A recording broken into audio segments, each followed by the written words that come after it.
Welcome back to State of Decay 2 and the Salt of the Earth. It's been a few days, and I think I've finally emotionally recovered from the death of Modena, but it is sort of making me take stock a little bit of what this community is doing. I've had them in Trumbull Valley for a while. They've got a Haven device. They, unlike the lion's share, they actually did manage to acquire the Grochem from Tressie. And so I think it's about time for them to leave Trumbull Valley too. I spent the last 6 months or so playing in Trumbull Valley because I was really excited that we added a new map to the game. But now we're actually starting to put our efforts into the other maps, and so I feel like it probably would be a good idea to head somewhere else. So the first thing I want to do is make sure that I am choosing the correct vehicles to bring with me. For instance, oh, Survivor in trouble. Well, they're not going to get much help from me right now, sorry to say, because I'm about to leave town. You guys are going to have to find new saviors. Hey there, Sata Hotpot. They're in there in the chat with Raneth Cord. Okay, so the wizard van is very hard to replace. So I'm going to leave the wizard van here in a parking spot. But what else deserves a parking spot? I've got a couple of upgraded off-road vehicles. Those seem valuable. Careful, we got a plague screamer. Did this group have a Vandito? I'm trying to remember. So this Red Talon SUV I've used a lot, and it's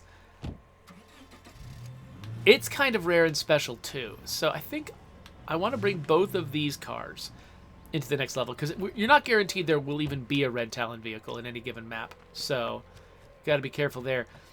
There is a Vandito here, and given that the Salt of the Earth is all about vacuuming things up, I feel like the Vandito might actually be a really important upgraded vehicle for me to bring if I can only bring a limited set of upgraded vehicles. I feel like the Vandito really needs to be one of them, so I'm going to go grab that Vandito.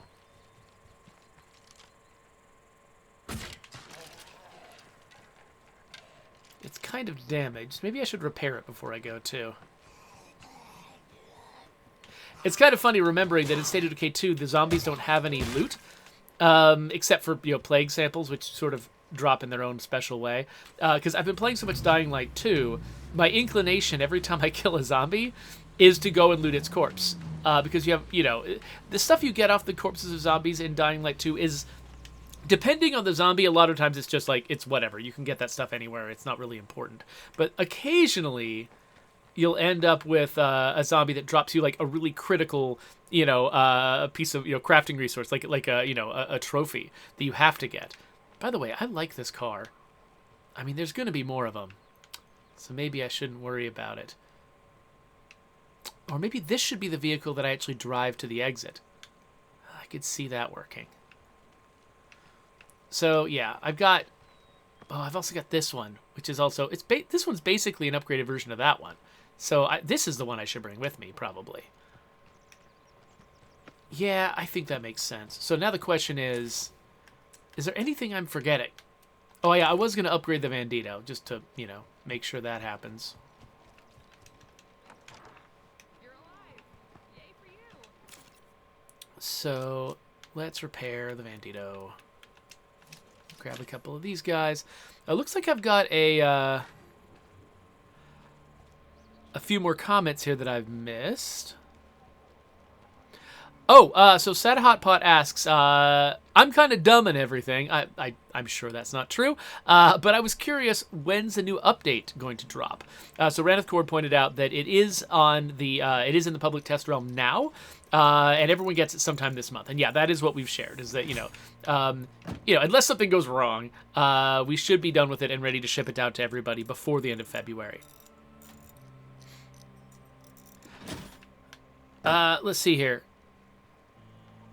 Okay, so Cogs says, how would you feel, because, sometimes it can, taking care of enclaves can feel like a babysitting chore. How would you feel about a daily resource payment for allied enclaves in place of routine request missions? Now, we need to give influence, like mission completion. Other options might include the same payment mechanism that landmarks use. A non-option would be giving a random gun daily, but you might want to remove that mission anyway. Yeah, so the... I agree that maintaining your allies feels like the opposite of what you should need to do. Somebody becoming an ally should make them less annoying, and sort of, why am I getting in this car? Less annoying and sort of easier to take care of rather than more important for you to take care of. So, yeah, I'm not happy with the way that things stand. Giving them some sort of like automatic ongoing behavior as an ally that is, you know, valuable and worthwhile, but doesn't take a bunch of your time and babysitting is a great idea. And we've got similar ideas in the works. I don't know where they're gonna be prioritized, but I know that we are hoping that at some point in the future our enclave experience is better than it currently is. So if those guys happen to be an actual horde, I'm thinking it might be smart for me to take them out before I go, just because I got a bounty along those lines. Okay, that was aiming a little too high. Our crossbow bolts fly remarkably straight, and so even though at some distances you do need to sort of arc them above your target, at this distance, that's only slightly necessary. Like, I think I need to be a few pixels higher than their heads, but not much more than that. Okay, hold still, hold still, hold still. Nope.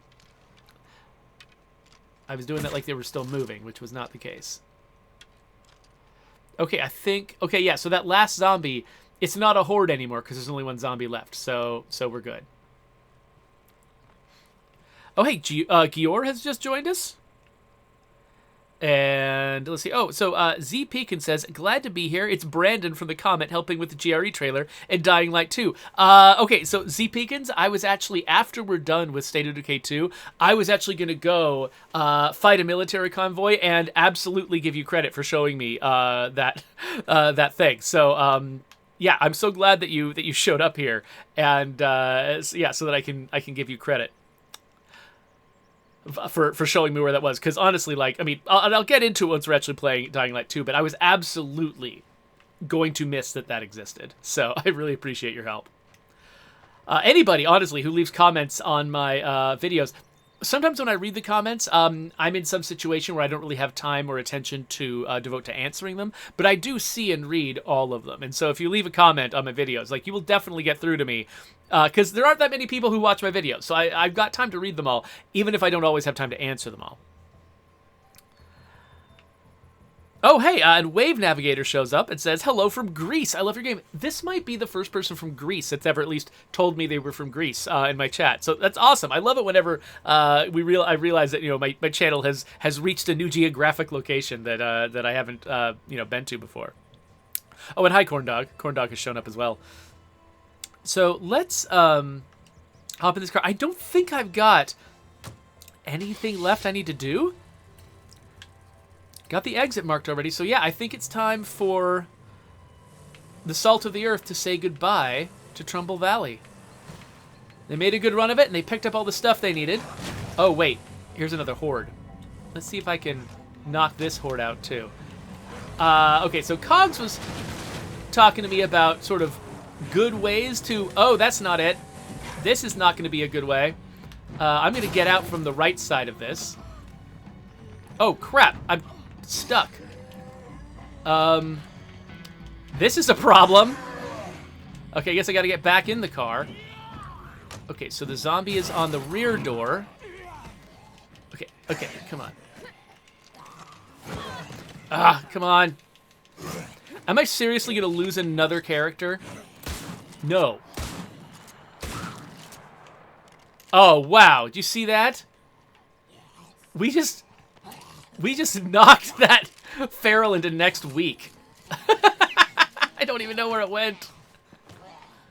All right.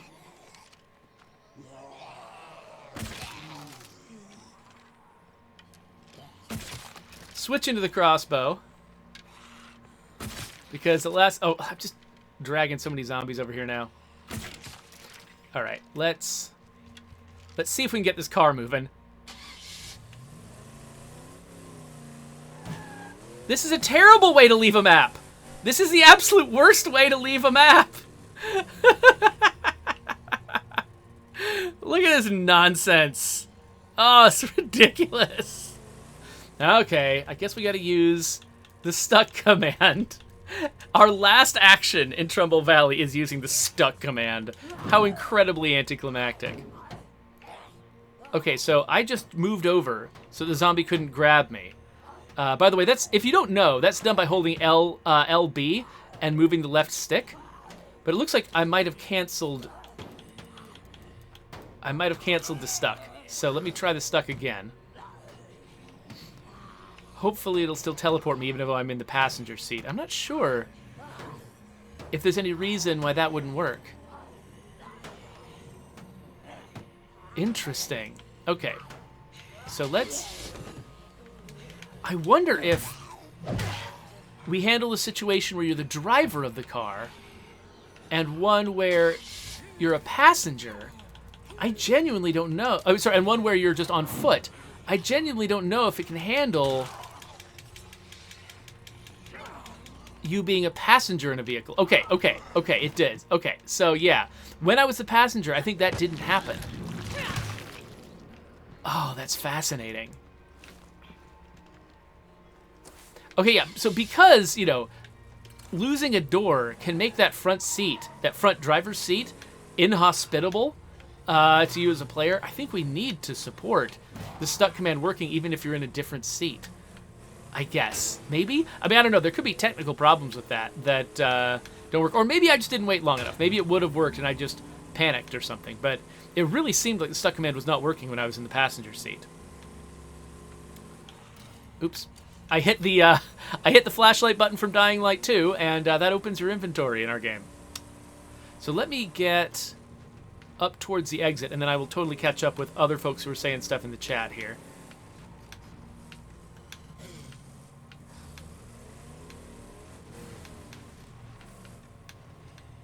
Oh, I just realized I'm keeping the Impaler, but that fancy Norma back at my base. I'm going to lose that Norma, aren't I? Well, you know what? The lion's share has a Norma like that. I think they accidentally left it there at their first base, or their second base once they moved to Drucker County. But it is on the map with them, and maybe I can send them on a quest to go and pick it up. So yeah, so I feel like the Salt of the Earth maybe doesn't need that vehicle. Maybe it's okay if I just keep going. And there'll be interesting new vehicles for them to find in the future anyway.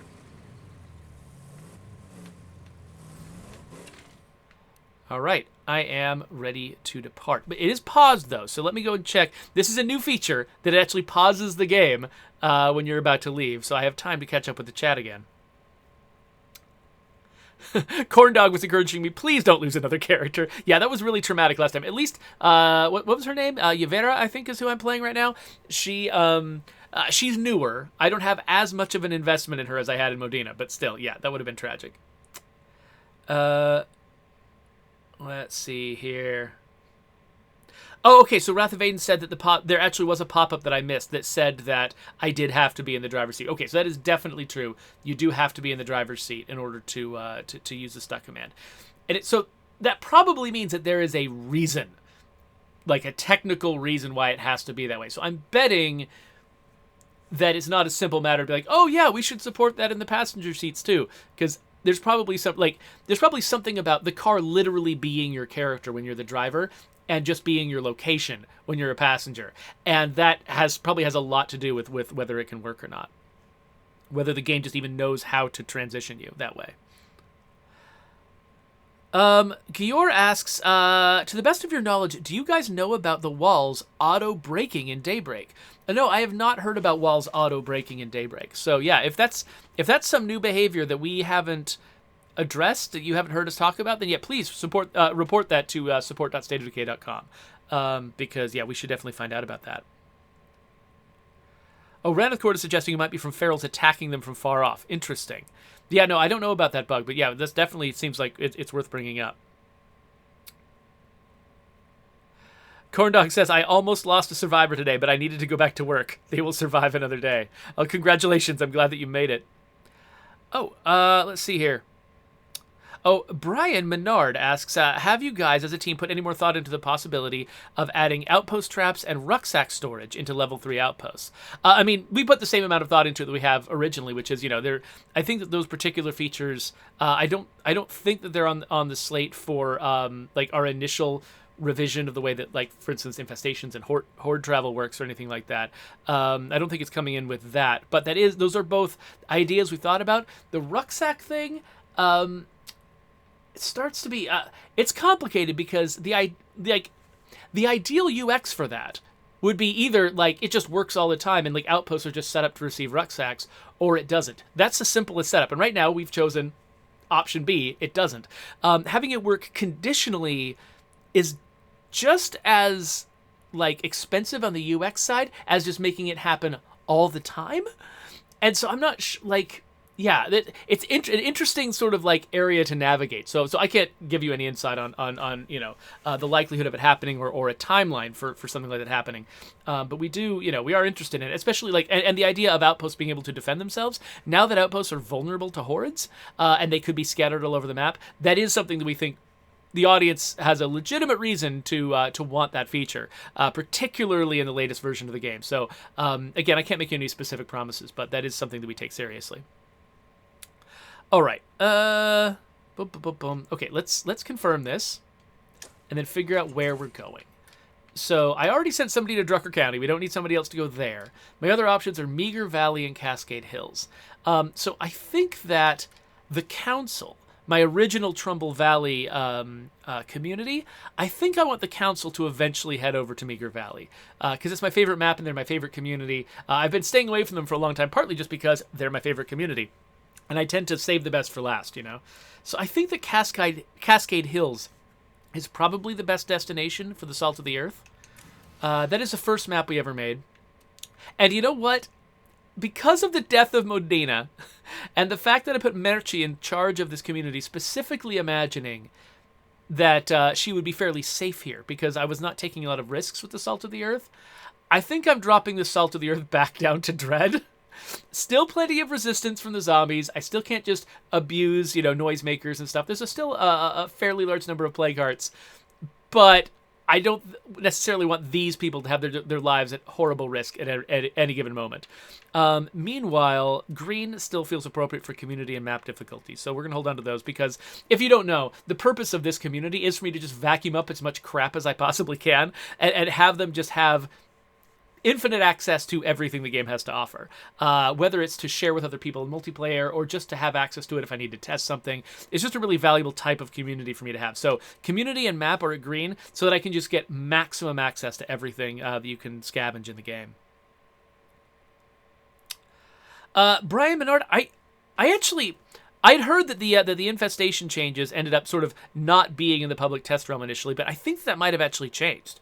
I think that that there might have been an update to the public test realm that did bring them back. I could be wrong about that. I've actually sort of lost track a little bit of the public test realm with my focus on other things. But that actually, I thought that we had gone live with a version that had both the map revisions and the infestation changes. But maybe I think Ranethgord was the one who was looking into that earlier, and so he might be able to give you a more solid answer than I could.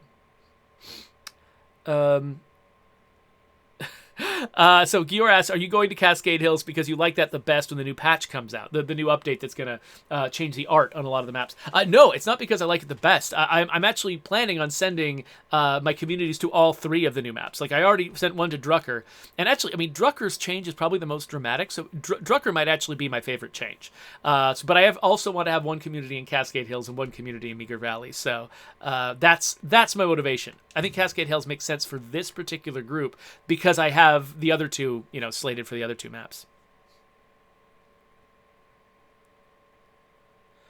Okay, so Ranethgord says that there's actually a special way that you have to open up State of Decay 2 in order to get the latest changes. So that's good to know. Yeah, you could ask him for more details. I'm probably not going to be able to even understand them.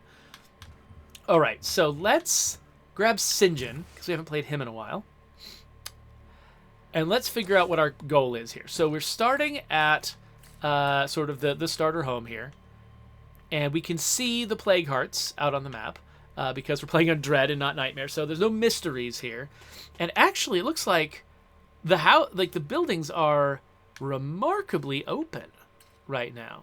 So I can go Church on the Hill, Bridge Fort. The only ones I don't have access to are the Container Fort and the Corner Office. Now I've got a community of 9 people, so fairly large community. I want to have a bigger base. So as much as I love the bridge fort, as it was the first base we ever concepted, and it's just, I've loved the idea of it, it's a bit small for this community. So I think, let's see here. So Lock and Key only has 1 large outdoor slot. More and More has 2 large outdoor slots, so it's got more space. It's a 6-person place. The Container Fort is kind of the fancy one.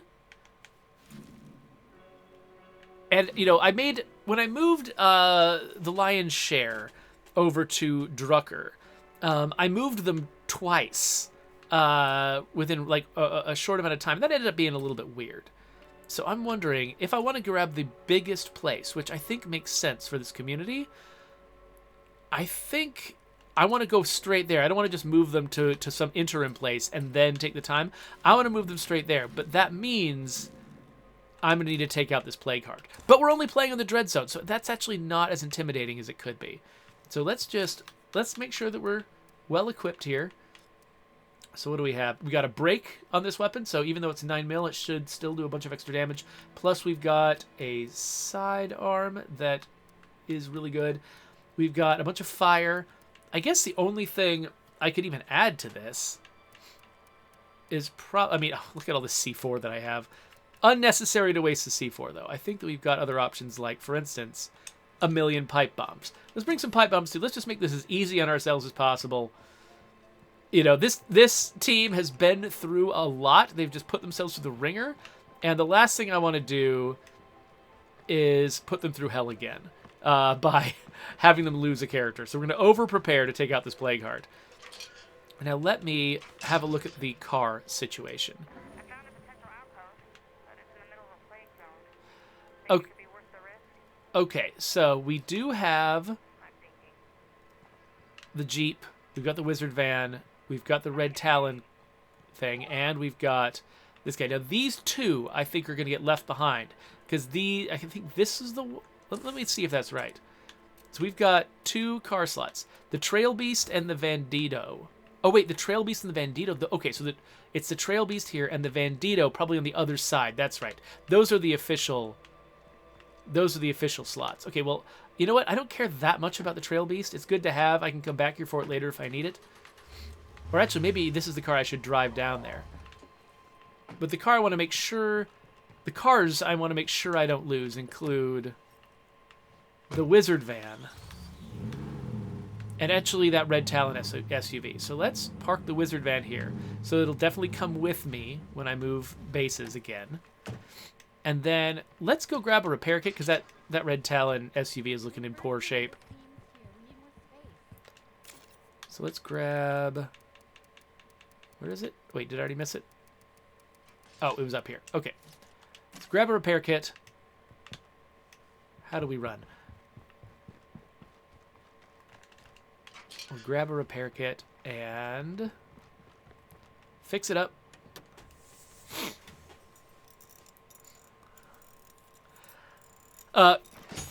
Corn Dog asks, are there any plans to bring back the Sea of Thieves inspired bounty pack? Yeah, so all of the bounty packs are on a calendar schedule, and they're all going to be coming back. Oh, look at this normal screamer. Yeah. Oh wow, we've already got ferals, of course. But yeah, we're planning for all of them to keep coming back. Once a year, each of our bounty packs is going to return.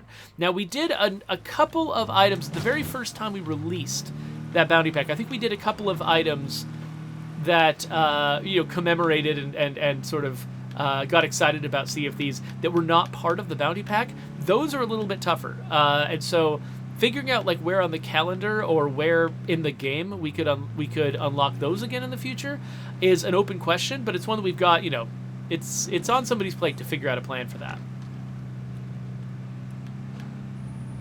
Cogs asks if I have somebody in this team that's got maxed out Marathon. I've got a couple of Red Talon folks on this team. Sinjin is not one of them. Sinjin's got acrobatics. Yeah, so he's not a marathoner. I'm just making sure that I actually understand the road here. Woohoo! that is how you can recognize a James McMillan map. So James McMillan was the original world builder on the State of Decay team. He built the original Trumbull Valley, and he sort of, he led the team that built these maps. And this map was the one that I think he put the most personal work into. And so yeah, so that's why if you see a big dramatic jump like that, that is like James McMillan's signature. The original Trumbull Valley was full of jumps like that in a game where we did not have automatically flippable, infinitely repairable vehicles. If you flipped a vehicle on a ramp in the original State of Decay, that vehicle was going to explode, and there was nothing you could do about it ever. So the fact that he even put jumps in that map just shows how much that man loves jumps.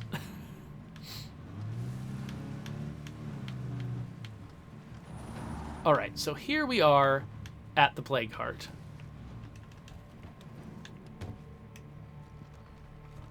So let's... What am I doing? I'm trying to turn on my Dying Light 2 flashlight. That's what I was trying to do. Okay, so I'm going to start by just hacking at this thing until the zombies show up. Oh, the zombies coming in. Oh, nope. There we go.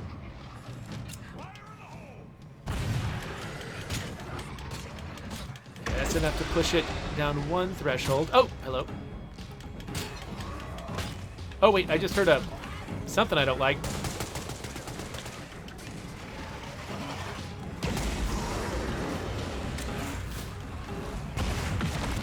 Okay, we got all the little zombies. Oh, gosh, what happened?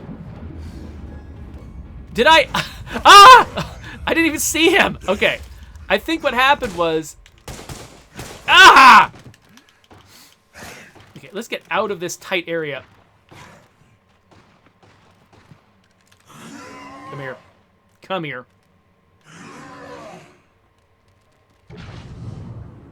Where are you?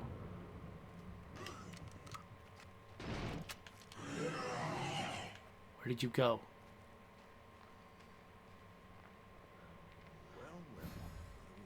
Pff, so many plague samples from the shockwave.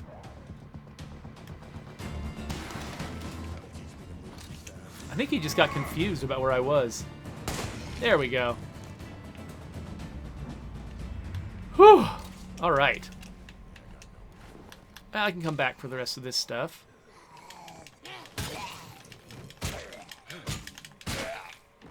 But we did accomplish what we set out to do.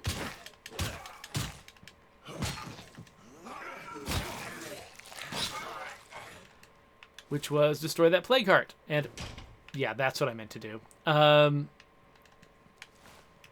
make way for me to... Wait, who are these guys? Okay, we're not in Nightmare anymore. So these hostiles aren't as scary as they... Well, okay, if I can't even deal with one zombie, maybe I should be a little more scared. I've got no idea why there are hostiles over here. That feels like a questionable thing to allow so close to my base, though. Oh, wait. What the? Oh, they're so... I can't even see them in the dark. Okay, this is why we have Hollywood Night.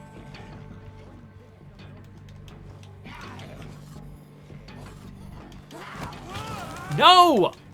Pfft, stupid zombies. All right. Let's get away from the zombies and see if I can use this location to my advantage. Oh, no, no, I didn't mean to drop. Fine.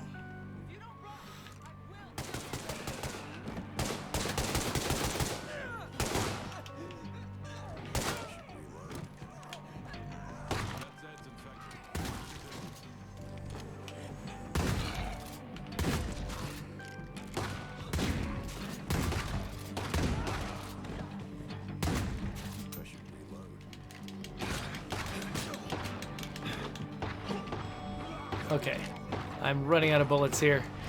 Luckily, the zombies are keeping the other person busy. Let's reload all of our guns. Alright, where did they end up? Get her, boys! Or ladies, I guess. Okay. Alright. Again, I think I can come back here for loot later. We'll worry about that some other time. Oh, it looks like I somehow managed...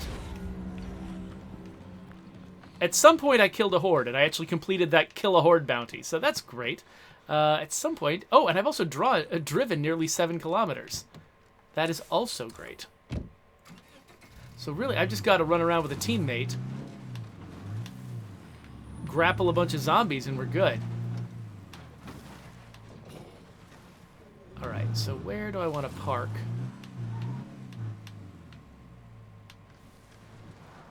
Not here. Where... Have I lost track of where I am? I think I have. Ah, yes. Okay, sorry. I was turned around at a weird, like a 90-degree angle, and I couldn't figure out where I was relative to the container fort. But now I get it. Now I understand. Hey there, Micro Retro and Lou. Got multiple people showing up here. Lily's Apple is also here. Okay. Let's come in here, claim this place for my community.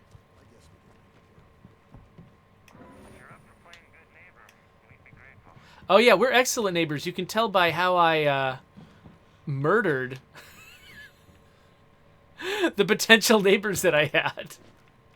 Okay, cleared out that area. Some kind of room in here I need to clear. There we go. All right, so now... Claim home site. Confirm.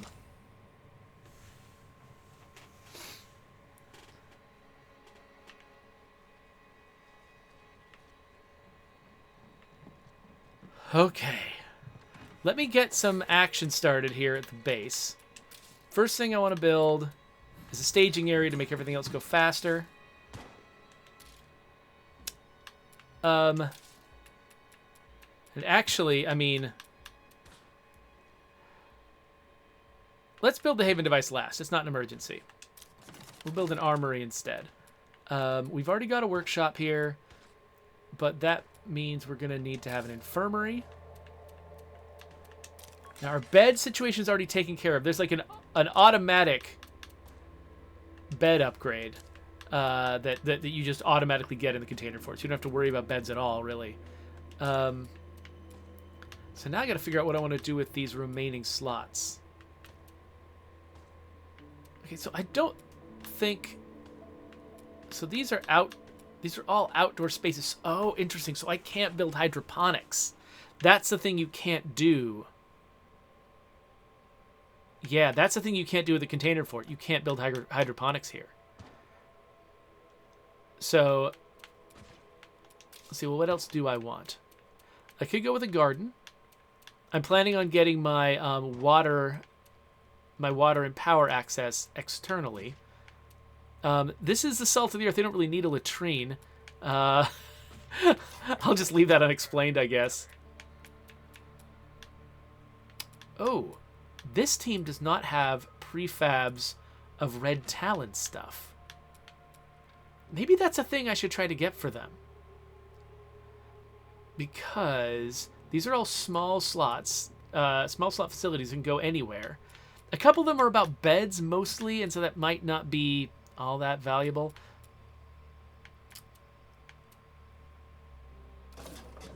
Oh, Kior says you can build hydroponics. I just assumed you couldn't. Oh, wait. Okay. Here's why I can't. Oh, it can be indoor or outdoor. For some reason, I had in my head that hydroponics was indoor only. Why did I think that? That's unnecessary to think that. But I also don't have knowledge of utilities, so I still can't build it. But I should. Okay, yeah, so eventually maybe I will build hydroponics. In the meantime, though... Okay, let's build a kitchen. Let's build... a still? I don't know. Let's just build some gardens for now. I'll worry about anything else later. Oh, actually, one thing that I could do... A fighting gym and a shooting range could give me plus 20 health and plus 20 stamina. If Yeah, if I'm not feeling a lot of anxiety about like my resource income because I've got so many resources, that bonus might actually be valuable. So I think I'll do that. Let's do building prep to make everything go faster. And then let's install... The main thing I've been installing mod-wise is stuff that lets me craft things. Like, we get 2 fireworks crafting stations. Great.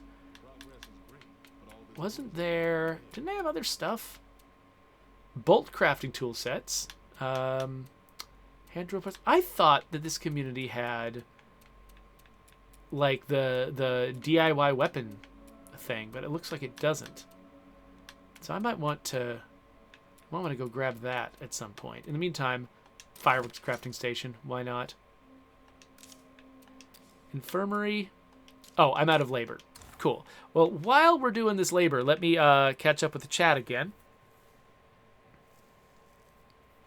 So SVAP wants to know any hints of when we can get a sneak peek into State of Decay 3 in the near future. I would not assume it would be in the near future. I think that if near future means like something that feels soon, I just wouldn't bank on that. You know, we've still got a lot of work on State of Decay 3 to figure out what we're doing, and we announced our intent to work on it fairly early, and that I realized that sort of creates this sort of built up anticipation and a desire for more knowledge.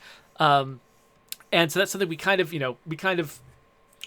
that by doing the trailer so early in the process, but, or teaser, I should call it, so early in the process.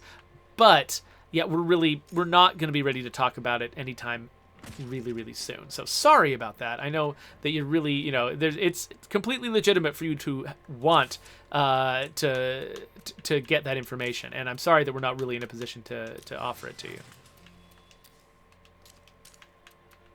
So I'm just gonna upgrade some stuff. Okay, out of labor, but maybe we can... Oh, we have 0 labor. I thought we had 1. Okay, so I guess we'll just let some jobs finish up.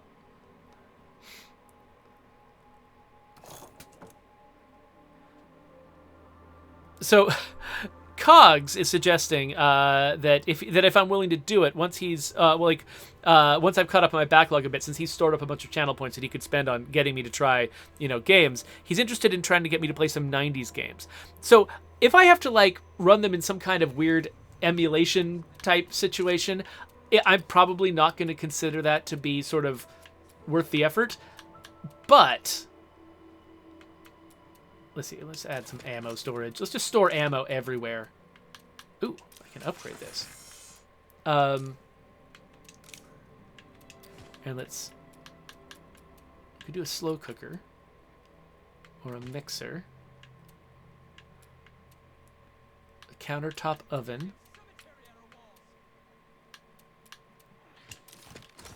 Oh, hey, zombie threat at home. Cool, we're gonna have a siege here. I guess I shouldn't have delayed the Haven device. I just wanted to be able to build everything else more quickly, and so I wanted to have this staging area here, but apparently that was a questionable decision. Let's install the grow chem here, which I believe we have, right? There we go. All right, zombies. Zombies. Now, I'm betting that my people could probably deal with the zombies. They probably don't need my involvement. But I'm not going to sit there with the base screen open, just assuming that's true.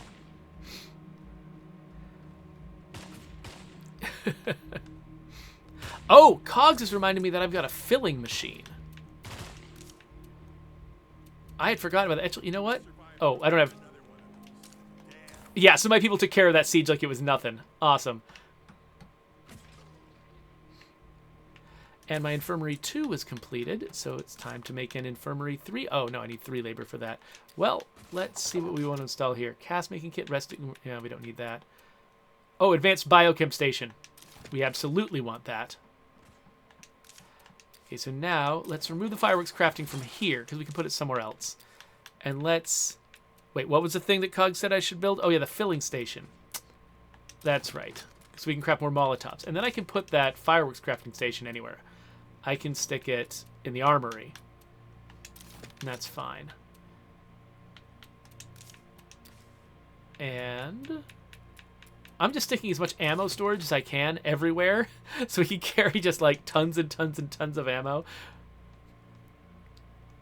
So yeah, we're at overcapacity on a lot of stuff right now. Trying to make as much room for ammo as possible. Got a fighting gym too. Ooh, the Clio support transmitter in the gym, of course. Why not? Let's do it. Okay, so I'm going to get rid of this real soon. This one is all taken care of. All right, anyway, back to the chat. Micro Retro wants to know, if you don't mind me asking, when is Update 29 due to release? I'm super excited for the graphical update. So Update 29 should come out this month sometime. We're not being any more precise about the date than that because we want to have the flexibility to, you know, to make sure it's in good condition before we finally release it. We don't want to be, you know, down to the wire, feeling like we have to release it because of public obligation that we've given ourselves. If we find some bug that forces us to delay. Oh, hey, what did... Okay, so somebody... Okay, this is a hilarious window into how our mission system works. We cannot give you an objective to kill a specific freak. We can only give you an objective to complete the action of killing that freak anywhere. So there was a mission that launched a little while ago where an enclave was asking me to go to a particular place and kill a particular feral. But because of the way our mission objective system works, killing any feral will satisfy that mission. And so without me even leaving the house, a feral came to our door, we killed it, and then I got credit for completing that mission. So I think that means we probably have a more friendly enclave out here somewhere that likes us a little better. I don't see them, but it seems like that might be the case. That's hilarious. So Cogs says, kiting and fire is one of my favorite things about State of Decay 2. Do you mean the fact that you could sort of get a whole bunch of zombies chasing you? Kiting, I imagine, is getting a bunch of zombies chasing you, and you can sort of keep the distance between you the same, which is why the word kiting gets used, is something is just following you the way a kite follows you, and then you can just throw fire into their path. That is one of the major like crowd control strategies that I use. Like, try to sweep them up into a tight group and then hit them with a Molotov. So I'm glad that you're enjoying that too.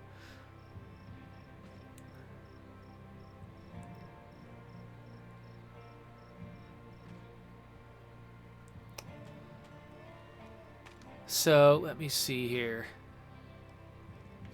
Warllama98, when I got that siege, says, a zombie threat in a zombie apocalypse. Who would have thought that?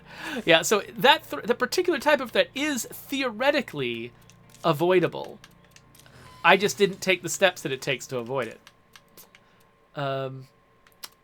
Okay, so when I come back to this group, so I think I'm about to wrap up all of the major changes I'm going to make in here. Oh, we should upgrade this. And actually,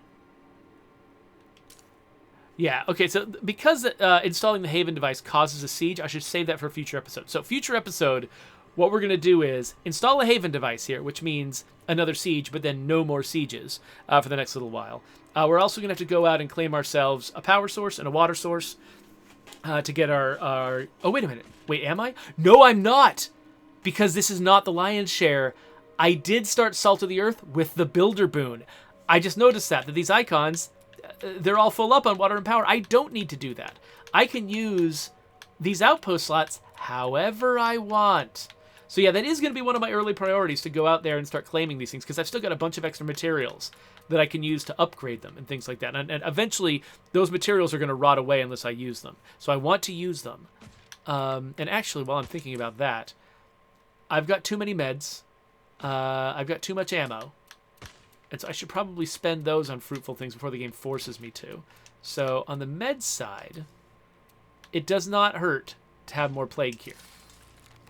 So let's make a couple of those. And Okay, I can theoretically make these. Oh, but these take time. Oh, interesting. These take a nominal amount of time, which means I can't do them while something else is ongoing. I wonder why we made that decision. That's odd. Oh, that's very odd. Huh.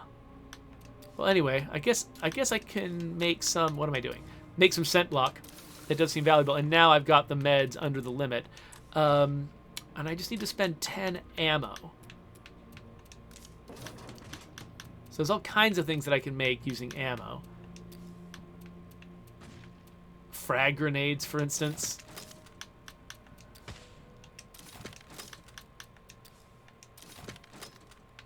I could also craft some fancy bullets. I really like my 7.62. I also really like my revolver rounds. Okay, so that has got my ammo. Okay, so now materials are the only thing that I'm over on. And I'm not going to be able to do much about that except to go out, claim a bunch of outposts, and use those materials upgrading them. So the materials are going to have to sit there, but I'm going to be feeling some urgency in the next episode to go out there and claim all those outposts and spend those materials upgrading them. So that's going to be what I do next time. Now, real quick, before I go, let me go catch up with the chat one more time and see what else I've missed here. So, Gior says, I love using the boom boxes. I think I might have the mod that lets you make boom boxes here too. I'm not sure. But he says, a couple of other YouTubers have noticed that about me and now call boom boxes Gior boxes.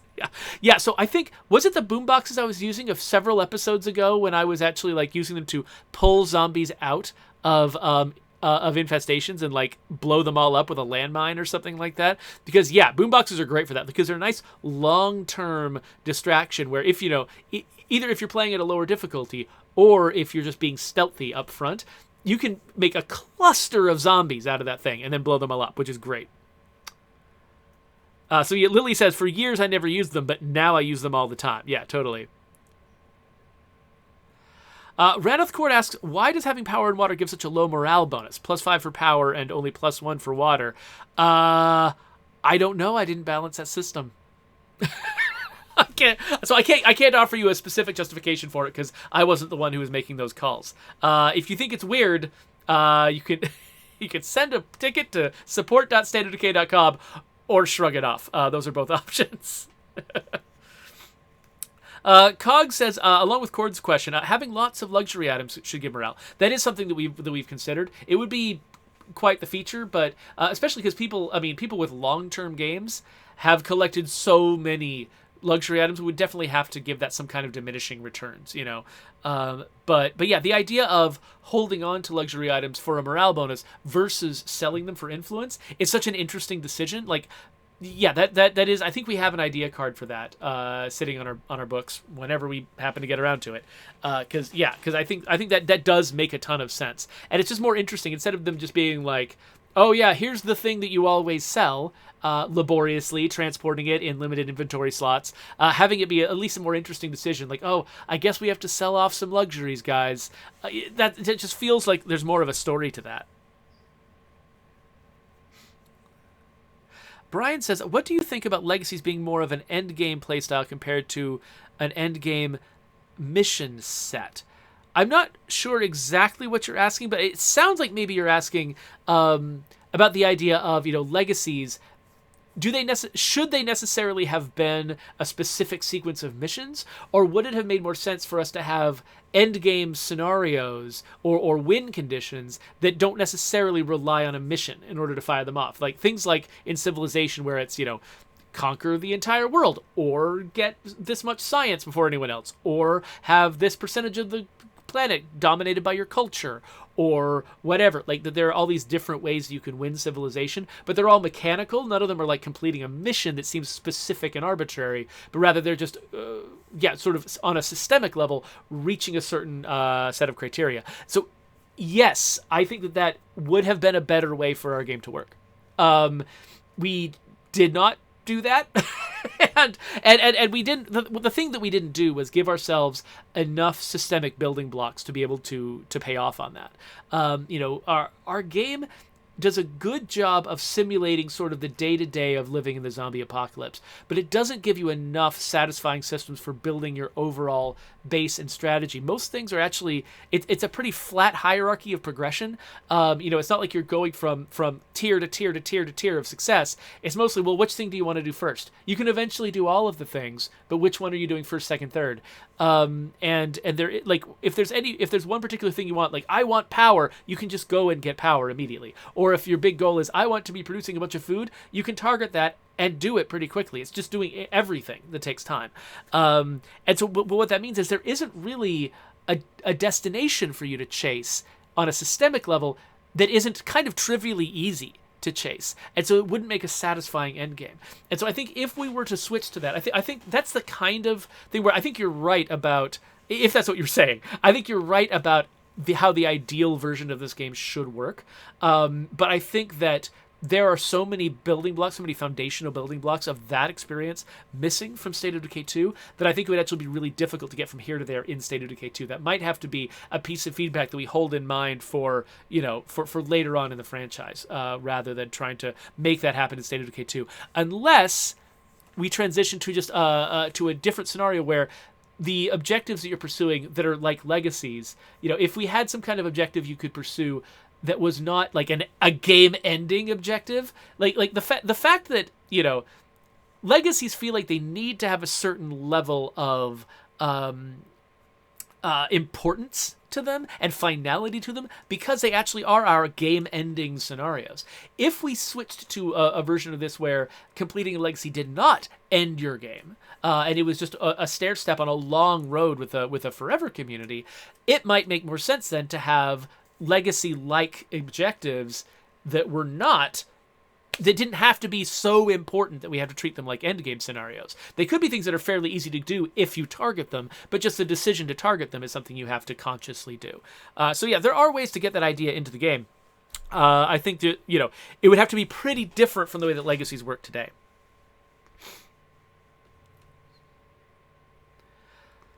Okay, yeah, so Brian is talking about more like that it would be nice if completing a legacy did not end the game, but instead just gave you some special ongoing power that you kept within the same game. And yeah, so I agree that also would be probably a more satisfying thing to do. And in that particular case, we ended up... what we wanted to do was imply that you had accomplished something that was so big that we actually could not support it with the game mechanics. Because, simulating an established trade network, for instance, is an entirely new feature we don't have in the game. And so we imply it with the legacy, with the trader legacy, and then we end the game real quick so you don't have to see the fact that we can't simulate it. And that's true of all of the legacies. And so it was kind of, given our limited resources and stuff at the time, it was the choice that made the most sense to us. But at the same time, what you're describing, I imagine, could be very satisfying in a way that the game currently is not. Oh, so Wingnut Canadian has got a question. So I'm answering all this. This has got to be the last question I spent a bunch of time on because this episode is turning out to be far longer than I intended it to be. But Wingnut Canadian asked a question that I think is a common question for players. So if anybody's new and hasn't heard me answer this before, I should answer it. He says, "Hey, big fan of your game.